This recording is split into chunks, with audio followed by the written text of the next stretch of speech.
Shalom saudara, salam damai sejahtera. Kembali dengan saya. Dan hari ini saya akan membahas mengenai topik etika seksual Kristen. Nah, pada topik kali ini kita akan berbicara mengenai kodrat dan derajat manusia. Topik ini memang saya setting untuk kaum kalangan remaja dan pemuda, tapi bukan berarti menutup kemungkinan untuk orang tua mendampinginya. Bahkan saya sarankan Anda bisa nonton video dan penjelasan saya bersama orang tua kalian, duduk bersama-sama dalam pertemuan-pertemuan kita beberapa video ke depan, supaya paling tidak ada diskusi-diskusi ringan di antara Anda, para remaja, orang muda, dan orang tua. Bahkan menariknya, Anda bisa cari tahu dari orang tua bagaimana, apakah mereka di masa lalunya punya masalah yang sama seperti Anda di zaman modern ini, dan bagaimana cara mereka untuk mengatasinya. Nah, ini menjadi perbincangan menarik di antara Anda dan orang tua Anda tentunya. Nah, saudara saya dalam Tuhan Yesus, sebelum kita membahas mengenai topik ini, saya kasih sedikit pengantar mengenai etika seksual sebelum kita bicara mengenai kodrat dan derajat manusia laki-laki dan perempuan ya. Nah, beberapa pertanyaan seperti ini kira-kira. Apa pendapat Anda atau apa yang Anda ketahui tentang seks dan seksualitas itu sendiri? Nah, perlukah remaja dan anak muda belajar tentang hal ini? Terutama remaja ya. Perlu nggak sih remaja belajar tentang ini? Nah, kalau memang dipandang perlu, bagaimana cara terbaik untuk belajar atau mendapat informasi tentang hal ini? Nah, ini kan kita coba untuk membahasnya. Kita akan coba untuk membicara dalam waktu yang singkat ya. Nah, kita akan mulai dengan definisi dulu ya. Seks itu apa? Dan seksualitas itu apa? Nah, seks adalah keadaan laki-laki dan perempuan. Ini secara sederhana ya. Keadaan manusia sebagai laki-laki dan perempuan. Ini berkaitan dengan alat kelamin atau gender ya. Sedangkan seksualitas adalah segala sesuatu yang berhubungan dengan seks atau segala sesuatu yang muncul atau diakibatkan dari seks. Itu seksualitas. Misalnya cinta, keluarga. Nah, itu adalah bagian daripada seksualitas manusia. Nah, etika itu apa? Etika itu adalah secara sederhana dan pengertian modern adalah etika itu adalah ilmu yang mempelajari sifat moral dari perilaku manusia. Nah, dengan demikian etika seksual Kristen adalah ini dimaksudkan untuk memberi wawasan mengenai sifat moral perilaku manusia, seksualitas manusia dalam terang Alkitab. Nah, dalam topik ini memang dikhususkan untuk remaja, tapi buat dewasa dan keluarga, it's okay.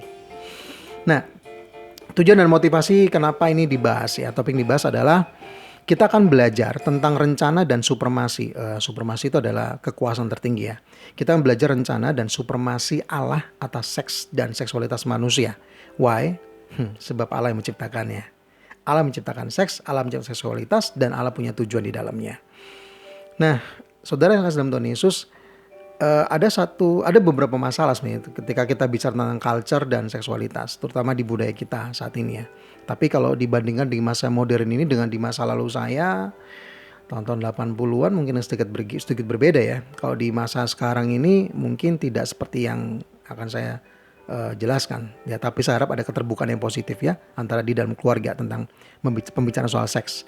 Nah, ada di masyarakat itu paling tidak ada pandangan, ada stereotip bahwa seks itu tabu untuk dibicarakan. Seks itu menjadi hal yang tabu untuk diperbincangkan. Nah, akhirnya apa terjadi bagi remaja karena itu tabu, akhirnya beberapa remaja tuh malu berbicara kepada orang tua soal apa yang terjadi pada dirinya, soal apa yang dirasakan tentang dirinya, tentang hormonalnya dia, tentang pergolakan hormonalnya dia, tentang perubahan moodnya, hatinya dan sebagainya yang berkaitan dengan seks. Mungkin dia menjadi orang yang bingung, kita harus mau bicara pada siapa. Dengan orang tua merasa malu, dengan guru takutnya dianggap dia punya masalah tentang hal tersebut ya, jadi beresiko gitu kan. Akhirnya apa terjadi, kebanyakan dari mereka akhirnya mencoba cari informasi dari sumber yang salah, atau dengan cara yang salah, atau dengan orang yang salah. Nah, di dalam pergolakan remaja, pergolakan hormonal yang mereka alami dan kebuntuan informasi seperti itu, ini sangat ditakutkan sekali apabila mereka tersesat ketika mereka mendapat informasi yang keliru. Jadi semacam warning. Seseorang tidak akan merasa tersesat sampai seseorang itu sadar bahwa orang tersebut berada di tempat yang tidak semestinya. Maksudnya begini, orang itu baru sadar ternyata semua informasi yang didapat itu keliru setelah dijalaninya dan setelah mendapatkan konsekuensinya. Nah, tentunya dalam seksualitas kita tidak ingin seperti itu. Nah, karena itu saudara saya kasih dalam Tuhan Yesus, sangat amat penting, dan dalam pertimbangan inilah yang menjadi keharusan menurut saya adalah kenapa remaja harus memahami dan mengerti rencana dan supremasi Allah atas seks dan seksualitas yang diciptakan Allah itu sendiri. Nah, secara filosofis dapat dipertanyakan begini kira-kira begini kepada kaum remaja ya. Kepada siapa yang paling tepat kita bertanya tentang seksualitas? Nah, dalam klaim saya yang saya pelajari dari Alkitab dan secara logis tentunya begini, informasi yang tepat tentang sesuatu ya tentunya dari penciptanya gitu kan. Misalnya handphone, kita butuh namanya buku panduan untuk bisa mengerti handphone seperti apa atau informasi-informasi lainnya. Tapi anggaplah handphone itu adalah produk pertama dibikin. Ketika produk pertama yang dibuat adalah handphone pertama kali di dunia ya, misalnya handphone pertama di dunia.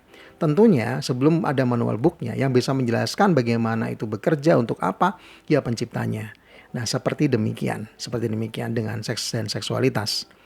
Nah, saudara saya kasih dalam Tuhan Yesus, karena itu tidak ada sumber informasi yang paling tepat dan paling sahih. Sahih itu tidak bercela atau bisa dikatakan sempurna atau sah atau bahkan sesuai aturan gitu kan. Kecuali dari sang pencipta seks itu sendiri, yaitu Allah. Nah, melalui Alkitab kita akan mengenal dan mengerti rencana Allah dan seks dan seksualitas manusia. Maka ketika seks, nah ini menariknya saudaraku yang saya dalam Tuhan Yesus. Maka seharusnya begini, kalau kita mengetahui bahwa Allah yang menciptakan seks dan di dalamnya Allah punya rencana atas seks, maka seharusnya tidak ada alasan untuk mengatakan bahwa seks itu tabu diperbicarakan ketika seks itu dibicarakan secara terbuka namun proporsional untuk mengenal dan memahami keberadaannya sebagai ciptaan yang kudus dari Allah yang Maha Kudus. Dan dengan segera hal itu menjadi santun untuk dituturkan dengan harapan bagi orang yang mempelajarinya dengan bersikap sopan dan dalam memperlakukannya dengan baik. Jadi harapannya adalah waktu kita bicara soal seks dan seksualitas, kita lihat dari perspektif Allah yang Maha Kudus. Dan seks bukanlah sesuatu yang jahat di mata Allah, sebab Allah memang menciptakannya untuk Anda dan saya. Dan ini kita akan bicarakan dan kita akan buktikan bahwa memang Allah punya rencana yang begitu baik, sangat amat baik. Sebab Allah ketika Allah menciptakan manusia, dan bahkan ketika menciptakan Allah menciptakan manusia laki-laki, kemudian menciptakan manusia perempuan, dikatakan sungguh sangat amat baik. Di dalam seks dan seksualitas Allah menciptakannya dengan sungguh sangat amat baik. Nah saudara, saya harap dengan hal ini kita bisa membuka sedikit pemikiran kita, kecanggungan kita dalam membicarakannya, tentunya dengan proporsional. Tempat dan orang kita mesti pertimbangkan. Tidak sembarang kita bicara soal ini. Nah terutama misalnya begini, membicara secara terbuka bukan berarti membicarakannya secara vulgar untuk merendahkan atau tidak punya kepentingan yang jelas. Tidak demikian. Tidak sama seperti kayak percakapan-percakapan di pertemanan anak-anak remaja yang menggunakan term-term seksualitas itu sebagai olok-olok. Itu tidak sama. Etika seksual tidak membicarakan dengan cara demikian, tapi membicarakan secara proporsional apa rencana dan kehendak Allah, sehingga itu menjadi hal yang pantas untuk dibicarakan dan dikaji. Nah, saudara kasih dalam Tuhan Yesus, mari kita mulai dari pembicaraan kita tentang kodrat dan derajat manusia. Nah, dalam pokok bahasan kodrat dan derajat manusia, kita akan membahas seputar pergolakan yang terkadang masih terjadi di kalangan kelompok Kristen, bahkan kelompok Kristen ya, tertentu yang memandang bahwa ada perbedaan derajat martabat. Derajat itu bisa dikatakan seperti tingkatan nilai atau harga diri manusia ya. Ada perbedaan derajat dan martabat yang diberlakukan bagi laki-laki dan perempuan. Ya tentunya secara umumnya masih ada beberapa orang berpikiran atau beberapa culture berpikiran atau budaya berpikiran bahwa perempuan itu derajatnya lebih rendah daripada laki-laki. At least kalaupun tidak dibicarakan, tapi yang tidak perlakuannya kelihatan seperti itu. Nah, apakah benar menurut Alkitab? Apakah benar derajat dan martabat manusia laki-laki dan manusia perempuan itu berbeda? Nah, apa hubungannya dengan kodrat? Apa beda dengan kodrat? Kira-kira begitu. Nah, saudara kasih dalam Tuhan Yesus, kita akan memfokuskan permasalahan ini dari isu-isu yang muncul dari interpretasi itu adalah pemberian kesan atau pendapat atau pandangan stereotip, teoritis atau bisa dibilang kayak penafsiran. Jadi kita memfokuskan pada penafsiran atau interpretasi yang keliru terhadap beberapa ayat Alkitab. Sehingga akhirnya orang berpikir bahwa Alkitab itu mendukung kalau laki-laki lebih tinggi derajatnya. Nah, kita akan coba mulai dari sisi tersebut. Permasalahan interpretasi yang keliru terhadap ayat Alkitab seputar topik perbedaan derajat martabat manusia laki-laki dan manusia perempuan. Nah, saudara, yang pertama, jadi paling tidak kita akan membahas, saya sudah siapkan 3 topik, tidak banyak-banyak 3, saya pilih 3 saja yang paling sering umum, yang sering umum dipertanyakan ya. Yang pertama adalah begini, Allah menciptakan perempuan sebagai makhluk yang lebih rendah, ditakdirkan untuk melayani suami-suami mereka. Nah, yang kedua, masalah kedua saya akan membahas mengenai berkaitan dengan kepemimpinan. Perempuan tidak diperlengkapi untuk mengambil peran kepemimpinan bahkan di dalam gereja. Apakah benar demikian? Nah, yang ketiga, saya akan membahas mengenai berkaitan dengan kegiatan mengajar dan berkhotbah. Ya, apakah perempuan tidak boleh mengajar atau mengkhotbahi laki-laki dalam pertemuan-pertemuan gereja? Nah, 3 isu ini itu seringkali diangkat. Nah, saudara, mari kita akan mulai dari isu yang pertama dulu. Apakah seorang perempuan memang diciptakan Allah untuk melayani suami mereka? Hanya untuk melayani suami mereka. Nah, saya coba untuk memberikan beberapa statement ya yang sering muncul di luar sana. Statement seperti ini. Perempuan itu lebih cocok untuk melakukan aktivitas domestik. Soalnya perempuan lebih cocok untuk melakukan aktivitas domestik seperti memasak, bersih-bersih, dan merawat anak. Jadi ini dianggap bahwa ini tanggung jawabnya perempuan penuh gitu kan, bukan tanggung jawab laki-laki gitu ya.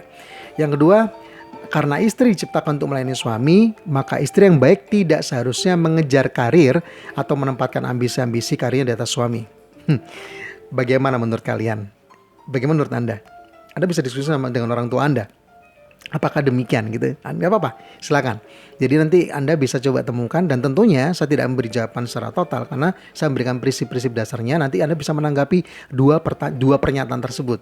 Bisa jadi Anda setuju, bisa jadi Anda tidak, bisa jadi jawaban yang lain, iya dan tidak. Alasannya apa? Nah, karena itu saya akan berikan semacam prinsipnya saja. Apa benar Alkitab mengajar demikian? Maksudnya apakah benar Alkitab mengajarkan bahwa perempuan itu sebagai makhluk yang lebih rendah ditakdirkan oleh Allah untuk melayani suami-suami mereka, melayani para suami, dan berada di bawah kontrol suami sampai ya tanda kutip di beberapa culture tertentu itu bicara soal harga dirinya. Harga diri perempuan tidak lebih daripada seorang suaminya. Nah, apakah Alkitab mengajar demikian? Nah, saudara, mari kita mulai. Kira-kira kesalahannya ada di mana, dan kita coba interpretasi dengan cepat saja ya. Kejadian pasal 2 18-25 ini adalah ayat sangat familiar. Anda bisa baca begitu panjang. Tapi di sini begini saudaraku, ketika Allah menciptakan Adam, lalu kemudian Allah menciptakan Hawa. Nah, ketika menciptakan Hawa dikatakan Allah menciptakan penolong. Gitu ya. Allah menciptakan penolong bagi Adam.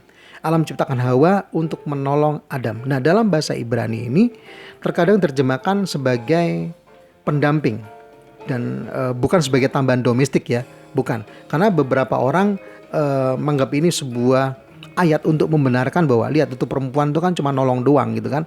Yang namanya juga penolong cuma tambahan aja gitu. Kalau nggak diperlukan ya nggak usah. Nah, beberapa ada punya pandangan begitu jahatnya begitu kan. Nah, Alkitab ketika menggunakan kata penolong tidak dimaksudkan demikian. Sebab kata penolong ini memang lebih ke arah berupa keintiman dan kemitraan, bukan pembantu. Bukan pembantu, tanda kutip ya, bukan pembantu yang hanya dibutuhkan maka kita cari, bukan demikian. Tapi seutuhnya dia adalah seorang pribadi sebagai yang diberikan Allah di dalam sebuah keintiman dengan laki-laki, keintiman dan kemitraan. Nah, Hawa ini disebut sebagai dalam bahasa Ibrani Ezer. Ya, jadi kata Hawa, kata penolong ya, kata penolong yang dikenakan kepada kata penolong yang dikenakan kepada Hawa itu menggunakan bahasa Ibrani Ezer. Nah, Ezer ini artinya bisa berarti bantuan atau memang penolong. Tapi kata ini sebenarnya cukup menariknya adalah kata ini dalam Kejadian 2:18 ini juga merupakan kata yang sama yang juga dikenakan kepada Roh Kudus. Roh Kudus adalah penolong, roh penolong. Nah, bukan berarti Roh Kudus ini derajatnya lebih rendah daripada Allah Bapa, lebih rendah daripada Allah Putra. Tidak demikian. Apalagi lebih rendah daripada manusia yang ditolong. Sangat tidak demikian. Saudara kasih dalam Tuhan Yesus. Jadi kata penolong kepada perempuan itu tidak menunjukkan rendahnya derajat perempuan. Tidak demikian. Itu hanya bicara soal kemitraan. Ada bagian-bagian yang dilakukan pada yang dimiliki oleh, yang harus dilakukan oleh perempuan untuk laki-laki sebagai mitra di dalamnya. Ya. Nah, saudara dalam Tuhan Yesus, di dalam Kejadian 1:27 dikatakan bahwa ketika Allah menciptakan laki-laki dan perempuan, Allah menggunakan kata Ibrani zakar untuk laki-laki. Jadi gini, Allah menyebut laki-laki dengan kata zakar. Kata zakar ini digunakan untuk menunjuk identitas seksual manusia laki-laki dan digambarkan seperti anak kunci. Sementara itu kata Ibrani yang digunakan untuk menunjuk identitas seksual manusia perempuan adalah kata nekebah. Nah, kata nekebah ini menggambarkan seperti gembok, ya, seperti gemboknya. Jadi Anda bisa lihat bahwa laki-laki dan perempuan itu diciptakan Allah secara kodrat itu sepasang. Nah, jangan tanyakan mana lebih penting gitu kan. Kalau Anda tahu gembok dan kunci, Anda pergi ke toko bangunan, Anda tanya, "Om, saya mau beli kunci nggak pakai gembok?" Ya mungkin mereka mikir, loh, kalau Anda mau butuh kunci nggak pakai gembok, ya mungkin Anda pergi ke tukang kunci saja, mungkin kuncinya lagi hilang gitu. Tapi kalau Anda beli seperangkat kunci dan gembok, Om beli gembok pasti dapat kuncinya gitu kan. Jadi jangan tanyakan mana yang lebih penting, dua-duanya penting gitu kan. Karena punya fungsi yang berbeda tapi saling melengkapi satu sama lain. Nah, itu disebut dengan kodrat. Jadi beda sama derajat. Jadi kodratnya laki-laki dan perempuan ada perbedaan di dalamnya, tetapi secara derajat, secara nilai diri di hadapan Allah sama. Ingat bahwa Allah menciptakan laki-laki dan perempuan, dikatakan serupa dan segambar dengan Allah, baik laki-laki maupun perempuan. Itu bicara soal derajat dan soal nilainya. Begitu bicara soal laki-lakinya dan soal perempuannya, penekannya kepada keperbedaan gender ini, maka Allah berbicara dari sisi kodratnya, fungsinya masing-masing. Jadi fungsinya berbeda, saling melengkapi, nilainya depan Allah sama. Karena itu laki-laki tidak boleh merendahkan perempuan dengan alasan penolong lah dan lain sebagainya. Tidak bisa dikatakan demikian. Lalu kemudian ada beberapa penafsiran yang keliru lagi tentang, masih seputar tentang Allah menciptakan, apakah benar Allah menciptakan perempuan dengan derajat lebih rendah. Ada alasan yang sangat lucu buat saya, tapi ini seringkali muncul ya di permukaan. Itu mereka sering mengatakan begini, Adam diciptakan lebih dahulu daripada Hawa. Nah, ini jadi lucu kalau kita pakai argumen ini. Kenapa lucu? Karena sebelum Adam ada apa? Dari penciptaan itu semua, dari semua penciptaan hari ke-1 sampai hari ke-6, Anda bisa lihat manusia ada di akhir. Nah, ini menariknya, berarti yang mendahului manusia apapun itu lebih tinggi derajatnya. Jangan-jangan dogi lebih tinggi daripada derajat si suaminya yang marah-marah sama istrinya, yang merendahkan gara-gara urusan ini.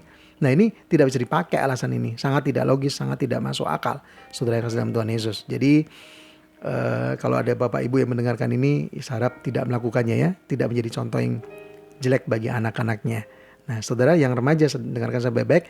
Kalau engkau perempuan, kau mengatakan, "Pak, aku cuma perempuan." Ya, jangan salah. Di hadapan Allah, baik laki maupun perempuan derajatnya sama. Meskipun punya kodrat secara substansi berbeda dengan laki-laki. Oke? Nah, dan ada kata sepadan yang cukup menarik. Allah menciptakan perempuan sebagai penolong yang sepadan. Dari penolong ya, ini sepadan. Nah, kata sepadan ini menggunakan kata negat. Dalam bahasa Ibrani negat. Dalam ayat tersebut juga bisa berarti berhadap-hadapan. Seperti orang berkaca gitu ya, berhadap-hadapan. Begini. Dan kata lain, Allah menciptakan Hawa memang sederajat, sama, berhadap-hadapan. Gitu, sama.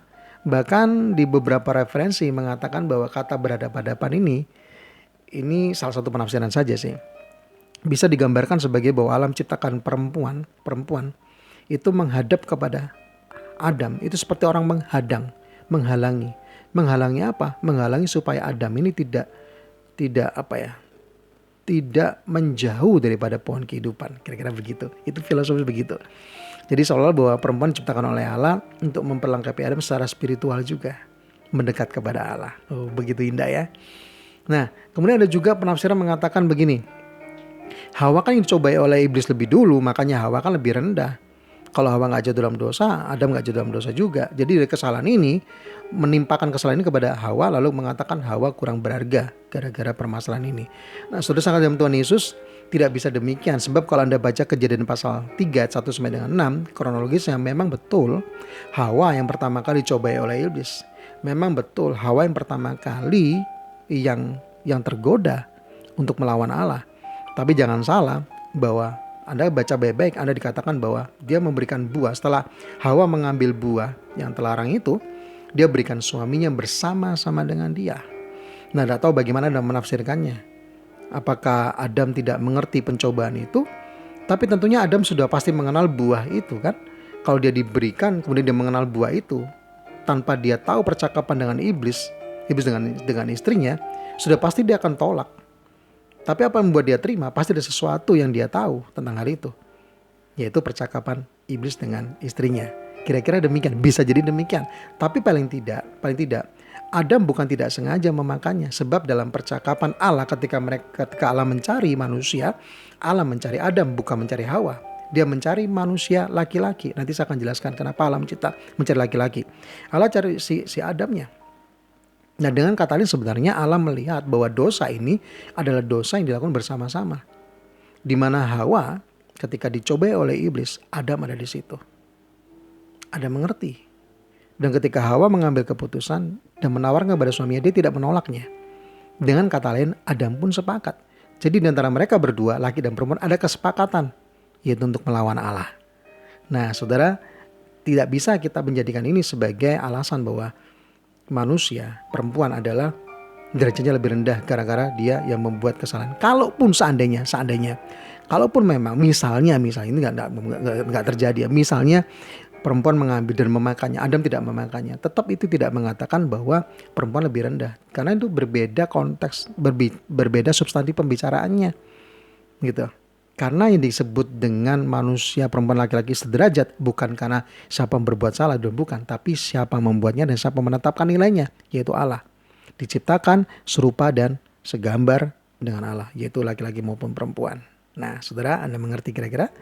Nah, dan saudara yang kasih dalam Tuhan Yesus, bisa dikatakan bahwa di hadapan Allah jelas tidak ada perbedaan harkat dan martabat. Namun jelas menunjukkan adanya perbedaan kodrat. Dalam hal ini misalnya tadinya saya sebut ya, kodrat seperti apa sih Mister gitu, atau Pak gitu kan. Ya saya bisa bilang kalau dikatakan kodrat ini contoh dalam seksualitas ya, paling umum lah, paling general. Sampai kapanpun manusia perempuan lah atau seorang ibu lah yang akan melahirkan. Bukan seorang ayah yang melahirkan kan. Tetapi kelahiran itu sendiri dari seorang anak tidak mungkin tanpa peran serta seorang ayah atau seorang laki-laki dalam hubungan seksualitas secara biologis. Sel sperma dan sel telur ketemu, ada kehidupan di situ di dalamnya, ya ibunya yang ibu akan dia hamil lalu kemudian melahirkan. Itu kodrat namanya. Nah, saudara kasih dalam Tuhan Yesus. Jadi secara kodrat memang ada perbedaan. Tapi perbedaan kodrat tidak menunjukkan perbedaan derajat. Sama sekali tidak. Dalam Galatia 3:28 dikatakan begini. Dalam hal ini tidak ada orang Yahudi atau orang Yunani, tidak ada hamba atau orang merdeka, tidak ada laki-laki atau perempuan, karena kamu semua adalah satu di dalam Kristus Yesus. Nah, dari tiga ini saya akan coba fokus kepada yang satu saja, yang bagian terakhir. Tidak ada laki-laki atau perempuan, karena laki-laki dan perempuan adalah satu di dalam Kristus Yesus. Maksudnya apa? Bukan berarti nggak ada gender, bukan. Sehingga membenarkan sehingga membenarkan LGBT pakai ayat ini. Tuh berarti LGBT boleh dong. Kan tidak ada laki, tidak ada perempuan. Bukan ini. Ini konteksnya adalah soal penebusan penebusan yang dilakukan oleh Yesus. Nah, ada konteksnya kenapa sampai Rasul Paulus memunculkan tiga hal ini. Yahudi Yunani, perbedaan Yahudi Yunani, hamba merdeka, laki-laki dan perempuan. Punya konteks yang sama, tapi saya akan tarik khusus kepada laki-laki dan perempuan. Nah, maksud dari pernyataan Rasul Paulus ini adalah penebusan Yesus di atas kayu salib itu menjangkau semua manusia tanpa terhalang oleh perbedaan kodrat seksualitas dari dua gender ini, yaitu laki-laki dan perempuan. Tidak terhalang sama sekali.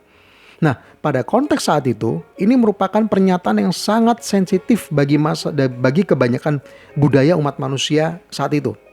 Terlebih lagi khususnya, ini bagi kaum Yahudi sangat sensitif sekali. Bagi kaum Yahudi yang bersinggungan langsung dengan dinamika iman Kristen di masa abad awal kemunculan gereja setelah kebangkitan Yesus, ya, di mana pada masa itu perempuan itu dianggap oleh orang Yahudi, kalangan Yahudi dianggap sebagai gender kelas nomor 2. Maksudnya adalah derajatnya itu lebih rendah daripada laki-laki. Di video saya sebelumnya tentang Jesus the Ultimate Reality, saya membahas tentang kesaksian perempuan ya. Kenapa itu menjadi sebuah permasalahan dan sangat menarik diperhatikan. Karena sampai di persidangan sekalipun kesaksian perempuan tidak dianggap.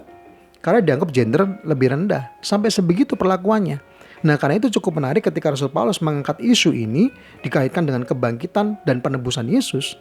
Bahwa Yesus, di dalam Yesus penebusan tidak melihat gender, baik laki-laki maupun perempuan, itu ditebus oleh Yesus. Anda bisa melihat ini semacam dobrakan kepada culture yang keliru, sehingga kekristenan waktu itu ditawarkan sebagai bentuk budaya yang baru. Budaya yang baru bagi umat yang telah berdosa, bagi manusia yang berdosa, artinya dikembalikan kepada posisi awal. Dalam kitab Kejadian dikatakan laki-laki adalah gambar rupa Allah, sederajat. Setelah jatuh dalam dosa, dalam pergerakan budaya dan macam-macam dan sebagainya, perempuan mengalami perendahan luar biasa. Dan ketika Yesus menebus, Yesus menekankan melalui firman-Nya, melalui hamba-hambanya, melalui rasul-rasulnya, salah satu dengan Rasul Paulus, mengatakan bahwa laki-laki dan perempuan ditegaskan kembali lagi, ditebus oleh Yesus, dan penebusannya itu tidak terhalang oleh perbedaan gender sama sekali. Karena itu puji Tuhan, Anda bisa lihat dari sejarah bahwa kekristenan ini adalah sebuah dobrakan untuk mengembalikan relasi laki-laki dan perempuan di dalam derajat yang semestinya, yaitu mereka berharga di mata Allah dan punya nilai yang sama, bermartabat di hadapan Tuhan. Nah, saudaraku, kita masih dalam topik yang pertama tadi ya, untuk membuktikan apakah perempuan itu adalah second gender, diciptakan Allah untuk melayani suami-suami saja, ya, seperti itu kira-kira ya. Nah, kita akan masuk ke manusia laki-laki. Siapa sih manusia laki-laki itu? Ya, sedikit saja. Dalam Kejadian pasal 2 ayat 8, kemudian ayat 15 sampai dengan 16a, nanti Anda bisa baca ya, saya akan coba rangkumkan, saya coba akan ringkaskan dengan sangat singkat. Siapa sih sosok laki-laki dan siapa sih sosok perempuan itu? Nah, di bagian ini tentunya saya tidak mengatakan bahwa tidak mungkin terjadi ketidakidealan ya. Dunia kita sudah tidak ideal. Dunia jatuh dalam dosa sudah tidak menjadi ideal. Tetapi bukan berarti ketika kita bicara sesuatu yang ideal itu menjadi sesuatu yang salah. Bukan, itu menjadi suatu tolak ukur. Dan saya percaya bahwa memang betul tidak ada yang ideal. That's why kita butuh anugerah Tuhan. Nah, anugerah Tuhan inilah akan mengembalikan kita kepada yang namanya keidealan ini. Paling tidak, anugerah Tuhan akan menjaga kita, memelihara kita dalam jatuh bangunnya kita di dalam keidealan ini. Nah, dalam keidealan ini dikatakan laki-laki di dalam sebuah konteks keluarga ya. Laki-laki itu punya sosok dari Kejadian pasal 2 8 dan 15 dan 16 tadi ya. Dikatakan dia adalah sosok yang menerima tanggung jawab daripada Allah dan tugasnya adalah untuk dunia. Jadi ketika Allah menciptakan laki-laki langsung menyusul untuk penuhilah bumi, berkembang biak dan sebagainya. Itu menyusul sebelum Hawa diciptakan. Nah, itu memberikan sebuah penekanan pada laki-laki, sosok laki-laki. Memang tugasnya adalah kepada dunia. Tugasnya dia adalah diperlukan diperlukan satu figur yang memang memiliki daya analisis yang lebih tinggi untuk masa depannya. Ditambah lagi secara fisik misalnya. Secara fisik ini memang menurut Dr. J. Verkuil dalam bukunya Etika Seksual halaman ke-20, seorang laki-laki memang memiliki urat-urat yang lebih sempurna daripada seorang perempuan. Jadi memiliki kekuatan fisik yang lebih daripada perempuan. Secara fisik ya. Jadi Anda bisa lihat ya, dari ketika Allah menciptakan laki-laki sebagai kodratnya untuk dunia, dia memang diberi kekuatan fisik lebih daripada seorang perempuan. Nah, tapi tentunya ini bisa dipersoalkan lupa. Berarti apakah seorang perempuan tidak bisa mengerjakan pekerjaan fisik seorang laki-laki? Bisa. Tapi ini secara kodrat bicara soal idealnya. Sosok laki-laki dalam sebuah keluarga, seorang kepala rumah tangga itu seperti apa seharusnya? Seharusnya. Kalau nanti Anda bicarakan di susunan sesuatu yang tidak seharusnya, ya kita bisa lihat apa penyebabnya sampai tidak menjadi seharusnya, gitu ya. Nah, saudara saya dalam Tuhan Yesus, laki-laki itu diberikan kekuatan urat lebih sempurna daripada seorang perempuan dan diberikan kemampuan intelektualitas dan kreativitas yang seharusnya dia menggunakannya secara optimal. Kenapa demikian? Karena dia harus menganalisis, dia harus menyelidiki, dia harus membuat rencana-rencana yang matang untuk masa depannya dia. Nah, apakah perempuan tidak bisa? Bisa, bisa. Tapi nanti berkaitan dengan kepemimpinan seorang kepala rumah tangga, kepemimpinan seorang suami, ini akan menjadi permasalahan kalau misalnya seorang suami tidak membiasakan diri dengan hal-hal ini, yaitu menggunakan intelektualitasnya, kreativitasnya, menganalisis untuk mengantar masa depan, akan menjadi persoalan. Tapi sekali lagi, bukan berarti perempuan tidak bisa melakukan ini. Bisa, bisa. Nanti ada bahasan tersendiri tentang keluarga ya, tentang rumah tangga. Nah, kemudian seorang laki-laki itu juga secara ideal Allah menetapkan seorang laki-laki itu sebagai pemimpin rohani yang mengajarkan hukum-hukum Allah kepada istri dan anak-anaknya. Ini idealnya. Bukan berarti bahwa seorang perempuan tidak bisa memberikan nasihat-nasihat, tidak bisa memberikan semacam pengajaran-pengajaran, tidak demikian. Tapi secara ideal seorang laki-laki dia mengambil tanggung jawab, dia kepala rumah tangga, seorang pemimpin sebuah keluarga. Idealnya dia juga memimpin secara spiritual. Nah, saudara dalam Tuhan Yesus, itulah kenapa saya katakan sangat penting sekali bagi seorang remaja laki-laki untuk benar-benar untuk diajar secara karakter, secara moral, secara spiritual yang mendasari moral dan karakter itu sendiri. Mengapa demikian? Nanti faktanya di depan adalah banyak berita. Begitu banyak orang yang sangat sukses menata kehidupannya secara ekonomi, secara finansial, tapi tidak ada kebahagiaan di dalamnya. Karena berbicara soal karakter, minus di dalamnya. Minus karakter yang kuat di dalamnya. Gak ada yang keluarga yang sempurna, ya saya tahu. Tidak ada yang keluarga yang sempurna, that's why kita butuh kasih karunia Tuhan. Tetapi bukan berarti itu menjadi alasan untuk kita membenarkan semua kesalahan-kesalahan kita, membenarkan segala tindakan kita yang semaunya. Tidak bisa demikian. Nah, para perempuan juga harus diajar nih. Harus diajar untuk melihat sosok laki-laki itu yang paling utama adalah dari hatinya. Apakah dia punya hubungan baik dengan Tuhan? Bagaimana dengan karakternya? Nah, ini juga mesti dibangun. Karena faktanya nanti keluarga yang berbicara banyak melandasi sebuah keluarga adalah hal mendasar ini, spiritual, kerohanian. Nah, secara filosofi seorang laki-laki dan perempuan dalam Kejadian pasal 1 ada 27 yang dibahas tadi, Zakar dan Negeba. Ya, sekali lagi ini merupakan sebuah gambaran bahwa laki dan perempuan adalah memiliki kodrat yang berbeda. Mereka sepasang tapi mereka sepasang dan mereka ditetapkan Allah dengan kodratnya masing-masing tapi punya derajat yang sama. Nah, sekarang kita melihat sama-sama di sini bahwa seorang laki-laki dikatakan Zakar seperti kunci. Jadi permisi. Jadi dari alat kelaminnya dia diharapkan seorang laki-laki itu punya sosok sebagai seorang pekerja yang aktif, yang ekspansif, yang agresif, pengambil inisiatif dan prospektif. Diharapkan seperti itu. Nah, seorang laki-laki memang idealnya gambarannya seperti demikian. Bahkan sejak pertama kali Allah menciptakan laki-laki pertama, lalu kemudian menyuruh atau memberikan sebuah mandat budaya kepada laki-laki, mengembangkannya. Nanti baru muncul perempuan sebagai partner di dalam, tapi perintah pertama ini muncul kepada kaum pria. Nah, saudara saya dalam Tuhan Yesus, ini adalah idealnya. Jadi kalau misalnya kita mau mau bentuk anak-anak kita laki-laki seperti ini, kita bisa mulai dari keluarga kita. Nah, tapi kalau kita melihat kok nggak bisa begitu ya kita bisa tahu penyebabnya apa. Yang pertama, dunia udah jatuh dalam dosa. Ya bisa jadi kita ada di keluarga yang memang mungkin bermasalah dalam hal itu. Tapi bukan berarti nggak ada sebuah jalan keluar. Ada jalan keluarnya. Ya. Yang kemudian sosok perempuan.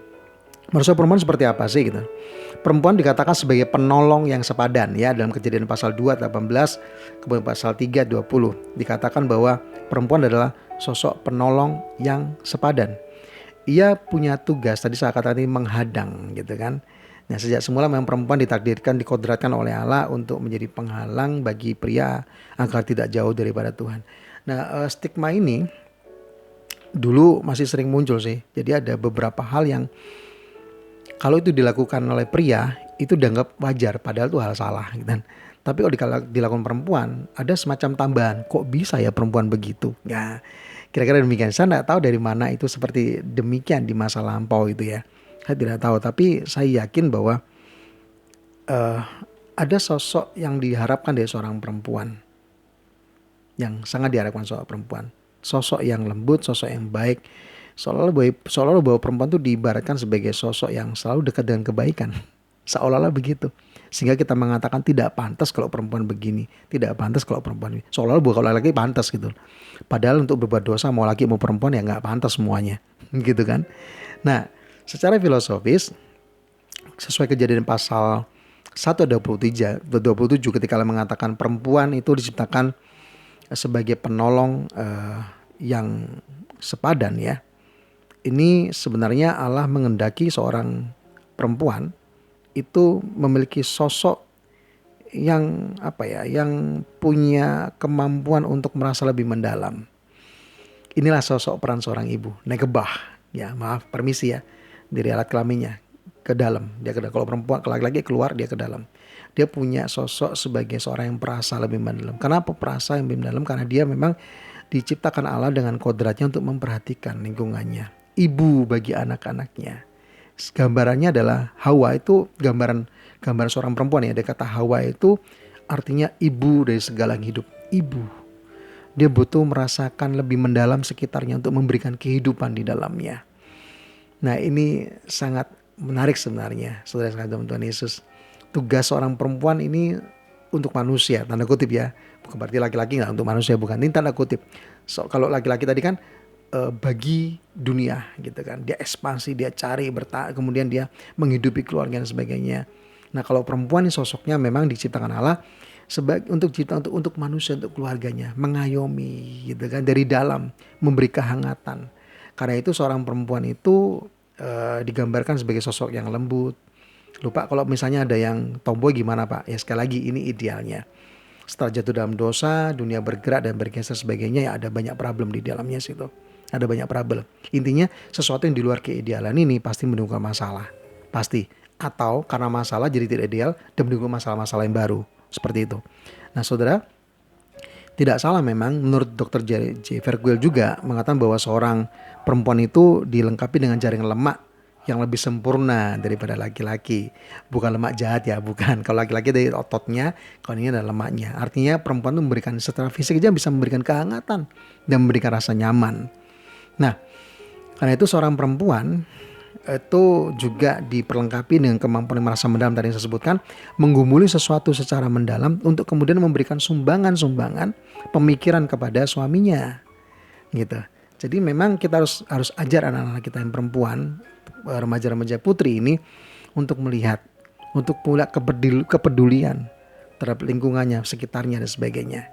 Ya. Dia punya kepedulian, perhatian kepada benda-benda yang dekat di sekelilingnya untuk merawat, mengasuh dan melindunginya. Itulah perempuan. Nah, tapi sekali lagi bola-balik saat dari awal katakan, kalau kita melihat sekarang Pak, misalnya tidak seperti demikian gimana? Iya, kita bisa tahu penyebabnya apa? Dosa, gitu kan? Yang kedua adalah kita bisa tahu juga dari didikan.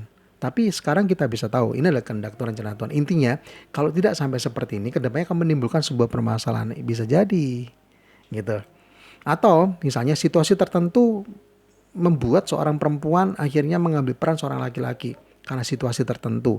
Selama dalam batas tidak ada masalah. Ingat ya tadi saudara dan Tuhan Yesus berpartner, laki dan perempuan berpartner. Bisa jadi situasi tertentu itu mendorong si perempuan akhirnya punya kemampuan yang lebih daripada laki-laki sehingga menjadi memenuhi kebutuhan ekonomi lebih daripada laki-laki. Gak ada masalah. Tapi nanti waktu kita bicara soal keluarga itu akan menjadi hal penting diperhatikan ketika dalam relasi ada rasa kasih dan rasa hormat antara laki-laki dan perempuan. Di mana seorang perempuan harus tetap tunduk kepada suaminya dan seorang suami harus tetap mengasihi istrinya. Nanti ada pembahasan tersendiri. Nah karena itu tipe khas seorang perempuan adalah seorang ibu. Dia menanggung, bertahan dan penerima. Nah dari dua sosok manusia ini, laki-laki dan perempuan, keduanya itu saling melengkapi dan memenuhi kebutuhan akan ketenangan batin sebagai pasangan dengan cara yang berbeda. Jadi dua-duanya akan memberikan yang namanya ketenangan batin. Jadi laki-laki memberikan ketenangan batin pada perempuan, demikian juga sebaliknya, tapi dengan cara yang berbeda. Perempuan itu mendapatkan ketenangan dan ketentraman hati mengenai hari depan dari seorang laki-laki, kepastian dan perencanaan ya. Nah sedangkan laki-laki itu akan mendapatkan ketenangan dan ketentraman hati mengenai perkara-perkara kehidupan yang dekat di sekelilingnya dari perempuan.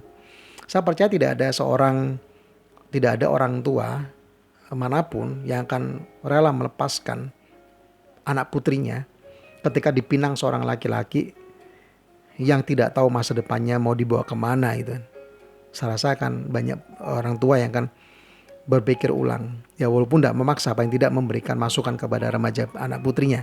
Jangan gitu kan. Karena ya ini sangat penting gitu kan. Maksudnya mau dibawa kemana keluarga itu kalau tanpa perencanaan apapun. Dan itu biasanya dibebankan pada laki-laki. Mau gimana gitu. Walaupun dalam perencanaan itu juga pasti melibatkan perempuan atau si calon istrinya. Tapi paling tidak mungkin lah. Tidak mungkin ada orang tua melepaskan kepada seorang laki-laki, anak putrinya diberikan pada seorang laki-laki yang tidak sama sekali tidak punya kejelasan tentang masa depannya. Dia mau ngapain, bagaimana. Ya, itu sungguh mengerikan, sangat mengerikan. Nah, sekarang yang kedua. Jadi yang pertama adalah tadi kita terbahas ya bahwa Allah tidak menciptakan perempuan itu sebagai sekedar pemenuhan kebutuhan domestik seorang laki-laki di dalam rumah tangga. Istilahnya kayak cuman butuh aja, bukan. Tapi mitra. Perbedaan kodrat sebagai mitra. Tapi keberadaan gender itu di hadapan Allah derajatnya sama. Nah yang kedua, cepat saja. Yang kedua adalah masalah penafsiran ayat yang mengatakan apakah perempuan itu tidak diperlengkapi untuk mengambil peran kepemimpinan atau di dalam gereja, pemimpin dalam gereja. Nah jawabannya adalah perempuan diberikan Allah kepercayaan untuk itu. Nah Yesus percaya bahwa perempuan dapat memimpin loh. Contohnya Kisah Rasul pasal 2:17, di mana karunia roh itu diberikan juga kepada perempuan, tidak pilih-pilih gender. Anda lihat nanti ada beberapa perempuan kebenaran roh juga.